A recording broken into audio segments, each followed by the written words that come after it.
पूरी दुनिया में आएगी भयानक त्रासदी।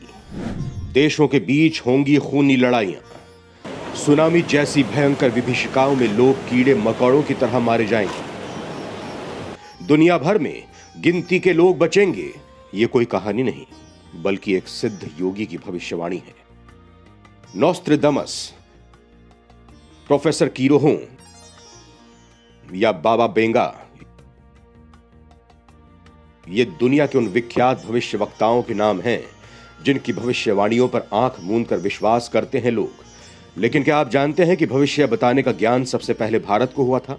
इस ज्ञान की भारत में सिस्टमैटिक पढ़ाई होती थी, जिसे ज्योतिष शास्त्र कहा जाता था। आज भी भारत में ज्योतिष की शिक्षा के कुछ गिने चुने केंद्र बचे हुए हैं। मध्य प्रदेश का उज्जैन उसके लिए मशहूर है। भारत के अनेक ग्रंथों में भारत के भविष्य के बारे में डिटेल मिलता है। इसके साथ ही कीरो ने भी अपनी बुक में लिखा है कि भविष्य पढ़ने की कला उसने भारत में रहने वाली जोशी जाति से सीखा था। ये जोशी जाति के लोग भविष्य बताने का ही काम किया करते थे। दोस्तों, सवाल ये उठता है कि आज भी ये जोशी जाति भविष्य बताने का काम करती है। ये जाति भारत के किस प्रांत में है? तो हम आपको बताएंगे कि उत्तर भारत में जोशी जाति के लोग अभी भी हैं, जिनमें से कुछ गिने चुने लोग ही अब ये काम करते हैं। दरअसल ज्योतिषी शब्द ही अशुद्ध होकर आगे जोशी शब्द बना था। इसके अलावा भारत में अनेक ऋषि मुनियों ने तप से ज्ञान प्राप्त किया और भविष्य बताया। भारत के ऐसे ही एक महान योगी हुए हैं संत अच्युतानंद दास। संत अच्युतानंद दास पुरी के बहुत बड़े विद्वान माने जाते हैं। संत अच्युतानंद दास को अध्यात्म में क्रांति लाने वाला माना जाता है। उन्होंने अनेक संस्कृत ग्रंथों की उड़िया भाषा में अनुवाद किया था। संत अच्युतानंद को तप साधना से ज्ञान प्राप्त हुआ था और उसी के आधार पर उन्होंने भविष्यवाणियां की थी। संत अच्युतानंद ने जो भविष्यवाणियां की हैं वो चौंकाने वाली हैं। उनकी ये भविष्यवाणियां उनके द्वारा लिखे गए ग्रंथ भविष्य मल्लिका में ही लिखी हुई हैं। दोस्तों, संत अच्युतानंद की भविष्यवाणियां क्यों हो रही हैं वायरल? भारत के राजनीतिक और वैश्विक भविष्य के बारे में उन्होंने ऐसा क्या बताया हुआ है जिसे लेकर दुनिया भर में बवाल मचा हुआ है? भविष्य का एक ऐसा रहस्य जिसे सुनकर आपके भी रोंगटे खड़े हो जाएंगे। आज हम इसी रहस्य से पर्दा उठाने वाले हैं, जिसे जानने के लिए आप दिल थाम कर हमारा ये वीडियो देखिएगा। दोस्तों, अतीत में भारत ज्ञान के उस शिखर तक पहुंच चुका था जहां तक पहुंचने की कल्पना ही आधुनिक विश्व के लिए बेहद मुश्किल है। भारत ने ज्ञान की अलग अलग विधाओं में ऐसा अतुल्य ज्ञान प्राप्त किया और दुनिया को रास्ता दिखा जो किसी के लिए असंभव ही था। भारत भूमि ज्ञान और रहस्यमय इतिहास से भरी पड़ी है। कोई गारंटी नहीं कि कहीं किसी पहाड़ में अभावग्रस्त जीवन जी रहा कोई बड़ी जटाओं वाला संत आपको देखकर आपके भूत भविष्य का ऐसा डिटेल दे दे जो आगे चलकर अक्षरशः सत्य हो, या पहाड़ों की किसी गुफा में बैठा कोई सन्यासी आपको कोई ऐसा रहस्यमय ज्ञान बता दे जिससे आपकी लाइफ ही बदल जाए। तो आज हम इस वीडियो में संत अच्युतानंद द्वारा उनके ग्रंथ भविष्य मल्लिका में लिखी रहस्यमय भविष्यवाणियों का डिटेल देने जा रहे हैं जो आपको हिलाकर रख देंगी। भविष्य मल्लिका बताती है देश की आखिरी पीएम के बारे में। भारत और विश्व का सनसनीखेज भविष्य बताया गया है। अच्युतानंद दास ने 318 पुस्तकें भविष्य के विषय पर लिखी हैं। इन पुस्तकों को अच्युतानंद मल्लिका के नाम से जाना जाता है। हालांकि उनके नाम पर कई लोग अब झूठी भविष्यवाणी भी प्रचारित कर रहे हैं जो कि भविष्य मल्लिका में लिखी ही नहीं है। भविष्य मल्लिका के अनुसार धरती 3 चरणों से गुजर रही है। पहला कलयुग का अंत होगा, दूसरा महाविनाश होगा और तीसरा आएगा एक नया युग। किसान खेती का काम बंद कर देंगे और जंगली जानवर गांव और शहर पर हमला करना शुरू कर देंगे। बदल जाएगी धरती की धुरी। इसके बाद कई भूकंप आएंगे। आसमान में 2 सूर्य निकलने का आभास होगा। यह आसमानी पिंड होगा जो बंगाल की खाड़ी में गिरेगा और ओडिशा जलमग्न हो जाएगा। समुद्र का जल स्तर बढ़ जाएगा और जगन्नाथ मंदिर की 22वीं सीढ़ी तक पानी आ जाएगा। तब भगवान के विग्रह को उनके भक्त छाती बटा ले जाएंगे। धरती पर हो रही प्राकृतिक आपदाओं के कारण धरती पर 7 दिनों तक अंधेरा रहेगा। कहा जा रहा है कि यह घटना 2022 से 2029 के बीच होगी। एक ओर प्राकृतिक आपदाएं होंगी तो दूसरी ओर महायुद्ध होगा। तीसरे विश्व युद्ध की शुरुआत शनि के कुंभ राशि में प्रवेश करने पर हो जाएगी। तीसरा विश्व युद्ध 6 साल 6 महीने तक चलेगा। चीन 13 मुस्लिम देशों के साथ मिलकर भारत पर हमला कर देगा। आखिरी के 13 महीने भारत युद्ध में शामिल होगा और ये भारत की लड़ाई होगी। भारत की इसमें विजय होगी। भारत सदा के लिए अपने दुश्मनों को न सिर्फ खत्म कर देगा बल्कि विश्व गुरु भी बन जाएगा। भारत का आखिरी राजा एक शक्तिशाली हिंदू राजा होगा जो योगी पुरुष होगा और जिसकी कोई संतान नहीं होगी। उसमें विश्व का नेतृत्व करने की अद्भुत क्षमता होगी और वो धर्म के सहारे शांति स्थापित कर पाएगा। उस वक्त ओडिशा का अंतिम राजा गजपति महाराज होगा। इसी दौरान भगवान कल्कि प्रकट होंगे जो युद्ध में भारत का साथ देंगे। अमेरिका का एक बड़ा हिस्सा जलमग्न हो जाएगा। चीन के कई टुकड़े हो जाएंगे। पाकिस्तान का नामो निशान ही मिट जाएगा।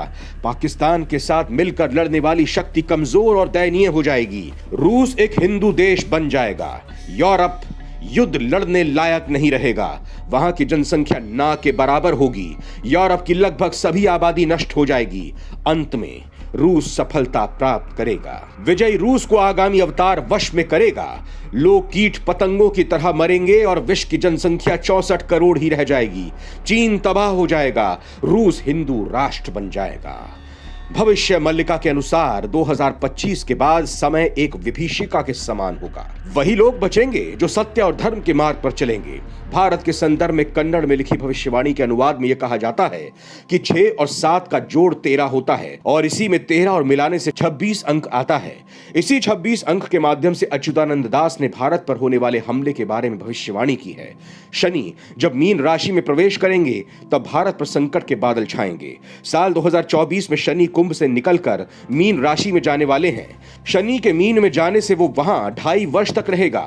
भविष्यवाणी के अनुसार एक संत के हाथों में होगी देश की बागडोर जो अविवाहित होगा। जगन्नाथपुरी को जोड़ने वाले एक राष्ट्रीय मार्ग का निर्माण होगा। ओडिशा का अंतिम राजा एक बालक वृद्ध होगा, यानी बाल बुद्धि होगा। भगवान जगन्नाथ के धाम पुरी मंदिर के ऊपर से पत्थर नीचे गिरेंगे और मंदिर की ध्वज कई बार गिरेगी। इस दौरान प्राकृतिक आपदा के चलते भारतवर्ष में नीलांचल समुद्र के गर्भ में विलीन हो जाएगा। बुजुर्गों और शिक्षकों का निरादर होगा। वहीं पाखंडी लोग धर्मगुरु बनकर लोगों को छलेंगे। भविष्य में लोगों के मन में धर्म, संवेदनशीलता, प्रेम और संस्कार खत्म हो जाएंगे। नेक और धार्मिक भक्तों का मजाक उड़ाया जाएगा। धीरे धीरे आस्तिकों की संख्या घटेगी और ये दुनिया आस्तिकों और नास्तिकों के बीच विभाजित हो जाएगी। इंसान व्यभिचारी हो जाएंगे। पुरुष का पुरुष से और महिला का महिला से अप्राकृतिक संबंध बनेगा। इंसान के घर पर जानवरों का हमला होगा। आए दिन इंसान और जानवरों में भिड़ंत होते हुए देखेंगे। शहरों में जंगली जानवर घूमते रहेंगे। प्राकृतिक आपदाएं तबाही मचाएंगी। विचित्र महामारी और बीमारियों से जनता त्रस्त रहेगी। हवाएं लोगों को बहुत परेशान करेंगी। महंगाई इतनी बढ़ जाएगी कि जनता सड़क पर आंदोलन करेगी। कलयुग के अंत के समय जीवन देने वाला सूर्य जीवन लेने वाला बन जाएगा। महागुप्त पद्म कल्प के अनुसार भगवान जगन्नाथ अपने हाथ में 12 हाथ की खड़ग लेकर पूरी धरती पर भ्रमण करके समस्त म्लेच्छ लोगों का संहार करेंगे। जब सभी का संहार हो जाएगा तभी कलयुग का अंत हो जाएगा। भगवान कल्कि संभल ग्राम में होगा। संभल ग्राम उत्तर प्रदेश में भी है और उड़ीसा में भी है। कल्कि भगवान का नाम चक्रमणि या चक्रधर होगा। उनके पिता का नाम विष्णु शर्मा होगा। महाभारत के युद्ध को लेकर भी उनकी भविष्यवाणी वायरल हो रही है। दोस्तों, बताया जा रहा है कि महाभारत के युद्ध के समय कई लोग किसी कारणवश इस युद्ध में भाग नहीं ले पाए थे। वो सभी योद्धा युद्ध लड़ना चाहते थे और अब उनकी इच्छा कलयुग के अंत में पूरी होगी, जबकि कल्कि अवतार का जन्म होगा। भगवान बलराम भी युद्ध में भाग नहीं ले पाए थे। बलराम जी को ही जगन्नाथपुरी में बलभद्र के नाम से जाना जाता है। कलयुग के अंत में बलराम जी प्रकट होंगे और कलयुग के अंत में महाभारत का अधूरा युद्ध फिर से लड़ा जाएगा। इसके बाद 1000 साल तक शनि का युग बना रहेगा। क्या योगी आदित्यनाथ देश के आखिरी पीएम होंगे? क्या भारत अकेला कई देशों को पराजित करेगा? भविष्य मल्लिका की ये भविष्यवाणियां निश्चित ही देश और दुनिया में भयंकर बदलाव का संकेत देती हैं। भविष्य मल्लिका में कहा गया है कि देश का आखिरी पीएम कोई योगी होगा जिसका कोई परिवार या संतान नहीं होगी। पीएम मोदी और योगी आदित्यनाथ को लोग उससे जोड़कर देख रहे हैं क्योंकि दोनों में वो सारी चीजें हैं जैसा भविष्य मल्लिका कहती है। तो क्या योगी आदित्यनाथ देश के आखिरी पीएम होंगे जो देश को हिंदू राष्ट्र घोषित करेंगे? भविष्य मल्लिका में लिखी बातें तो कुछ ऐसा ही संकेत करती हैं। इसके साथ ही भारत अकेले दुनिया के कई देशों को पराजित करेगा, ऐसा भी भविष्य मल्लिका कहती है। पाकिस्तान मिट जाएगा और देश अखंड होगा। पूरी दुनिया की बहुत बड़ी आबादी खत्म हो जाएगी। बहुत सी प्राकृतिक आपदाएं आएंगी और युद्ध होंगे। भारत दुनिया का नेतृत्व करेगा। पूरी दुनिया के बीच भारत जिस गति से आगे बढ़ रहा है उससे भारत के सर्वशक्तिमान होने में कोई संदेह तो नहीं है।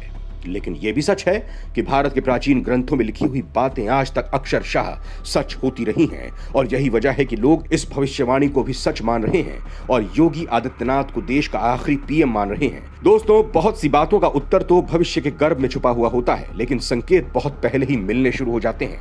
भविष्य मलिका में जो भी भविष्य बताया गया है, कुछ उस तरह की घटनाएं देश और दुनिया में घटित भी हो रही हैं। इसीलिए लोग इसे नकार भी नहीं पा रहे हैं।